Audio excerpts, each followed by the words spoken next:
saves a wretch like me. Every John Newton attributed that hymn is attributed to John Newton. Every child is worthy of our best, Maria Montessori. So in the late 70s, early 80s, I think it was, I had the opportunity to visit a Montessori program in Nicaragua. And in a little suburb, I guess you could call it, or a little area outside of Managua, there was a little tiny Montessori program operated by a group of nuns who had trained with Dr. Maria Montessori. And it was a shack. It was a floor, 3 walls, and no front entrance. The floor was dirt, and every morning the women would get there about 6 o'clock in the morning and sweep all the loose dust off of the floor and dust all the debris that had come in overnight off the shelves. And we were there to observe the program and to observe the teachers. But in the corner of that little hut was a woman sitting on a straw mat, Sister Isabella, and she was working with this stack of sardine cans and had next to her a bucket of stones, rough stones, and sand of different grits. And I couldn't keep my eyes off of her. I was supposed to be observing the children, but what I was observing was Isabella, Sister Isabella. This is before they had sardine cans with pop tops, you know, where you put your hand in the thing and pull off the whole top. These cans were opened by a key, and many of you probably remember the old days when you took a key and put it in the little tab on a sardine can and turned it and opened the can, took out the sardines. But the edges that were left were quite sharp. And Isabella somehow found tin snips or a tool that would allow her to very carefully and slowly cut off those 2 edges that were part of the can. And then taking a stone, she very carefully pressed down all the edges over and over and over again, smoothing as she went so that the edge completely disappeared and was soft and easy to touch. Then she proceeded to take sand from the bucket and over and over and over again, polish each one of those sardine cans till they looked like fine pewter. They were beautiful, absolutely beautiful. She did this because the school had very limited funds and depended on other Montessori programs around South America and the United States to provide her with used and Montessori materials that she refurbished into beautiful didactic materials for the children to learn. This particular material, these particular sardine cans, were used to make what we call a spindle box for children, which introduces them to the concept of zero.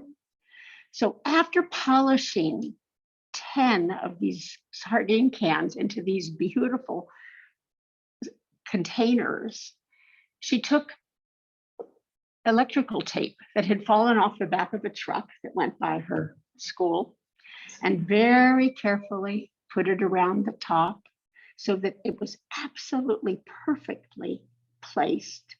And then with other tape, put these 10 containers together. I watched this the whole time I was there for a week. That was grace. That was acknowledging that every child was worthy of their best. So when I look out and see people here on Sunday, it lets me know that I'm worth it.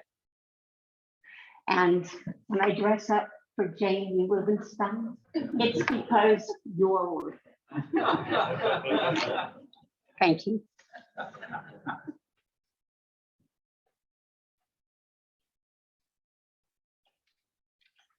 You can tell, can't you, that Nancy is a teacher. She uses her words carefully, thoughtfully. So she has a definition of every single word that she uses. If she uses a word, a complex word with multiple definitions and myriad connotations, and you ask her what she means by that word, she doesn't do what most of us do. She doesn't take a minute to gather her thoughts, then stumble through a cobbled together statement trying to make it sound moderately coherent. She knows exactly what she means by each word and can give you a concise definition on the spot. When she told me the story of the teacher in Nicaragua transforming something disposable into sacred didactic material, she used the word grace, that she just did. And I stopped her and I asked her what she meant by grace. And without missing a beat or veering off track in her story, she said, grace is anticipating the needs of another so that you can meet them without having to ask. I was impressed because grace really is one of those complex words. In my online dictionary app, there are no fewer than 15 different definitions of grace, one of which, the theological, has 4 different sub-definitions. And some of the definitions even conflict with one another in the way that these days literally can mean both literally and figuratively. So here's my theological definition of grace for the purposes of this sermon. A kindness extended without condescension. So let me say that again, just to make sure you got it. Grace is a kindness extended without condescension. Grace is the acknowledgement that we are all worthy of giving and receiving kindness, that we are all responsible to give and receive kindness. Grace is holding the door for another person or putting a wet cloth to their fevered temple. But grace is also taking long naps and long showers and daydreaming and receiving a layer cake, accepting help. By my definition, grace lives in tiny little moments when we choose kindness over expediency, grounded in the knowledge that we all need each other to survive, without worrying about who deserves kindness and who doesn't. Because we all deserve kindness unconditionally. Now, that definition is a little different from the traditional Christian ideal of grace.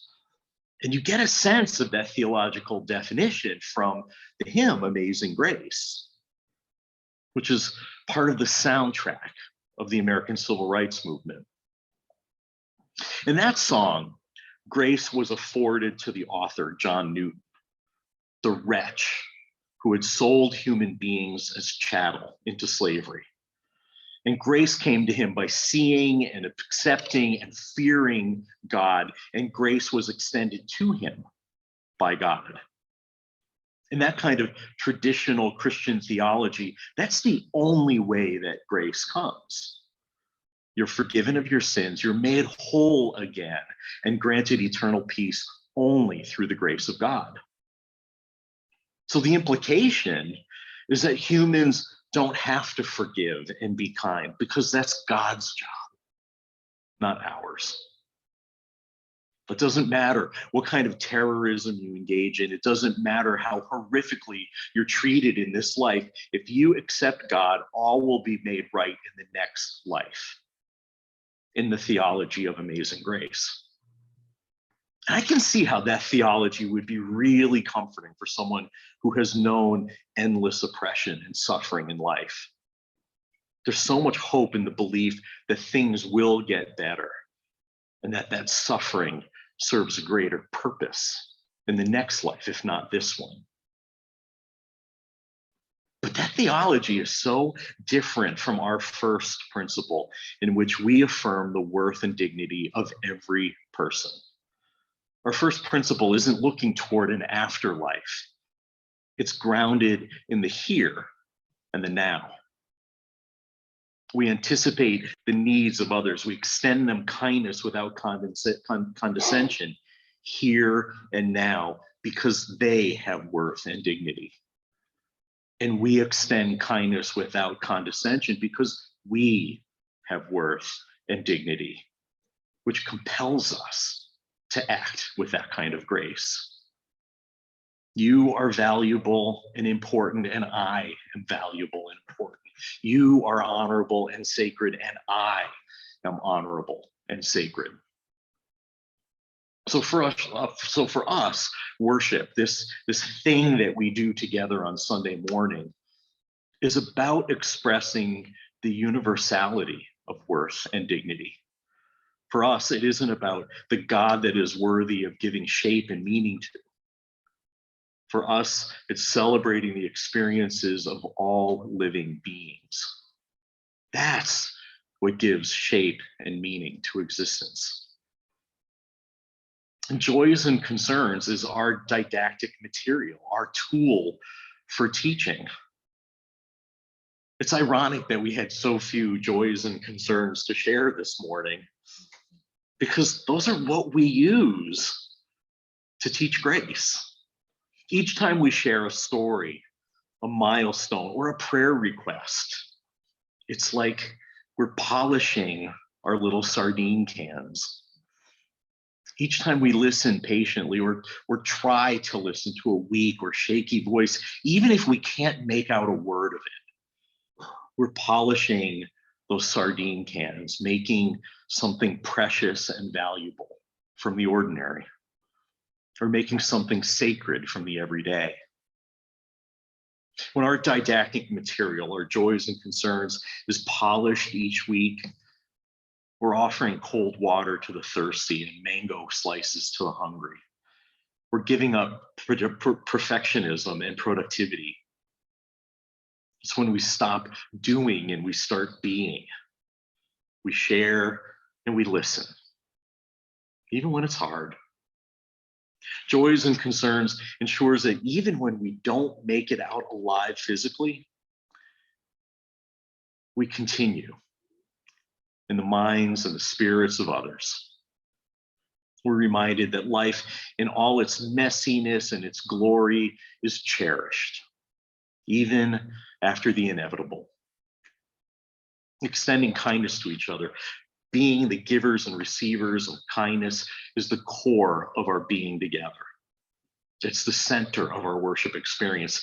And I hope we each strive to make that kind of grace the center of our lives, because we know that the mere fact that we exist is what gives us dignity. Joys and concerns is the core of our time together, as grace is the grounding practice of our first principle, the worth and dignity of every person. Now you may ask, and this is a question people ask all the time about the first principle, do all human beings really have worth and dignity? What about child pornographers or mass murderers?